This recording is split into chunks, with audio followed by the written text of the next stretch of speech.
Hello guys, in today's video I'm going to show you how you can delete the page on your PDF file, any page you like.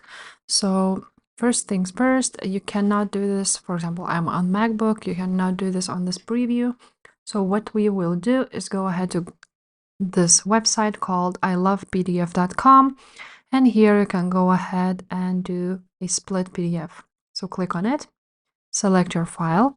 Now, once you are here, you can see that this is your whole PDF file from 1 to 4th page. Here we can see all of the pages. Now, as you can see, you can do ranges just like so.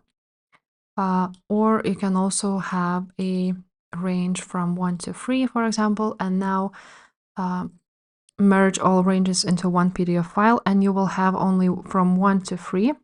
So let's split PDF and download it. Now all you have is 1, 2, and 3 pages. Now you also have an option to extract pages. So here you have, for example, 4 pages and you want to delete the third one. You just basically deselect it, choose pages to extract 1, 2, and 4, and click merge extracted pages into one PDF file, split PDF, download it, and here you have it. So if this video was helpful, please leave a like, subscribe to this channel, and I will see you next time. Bye.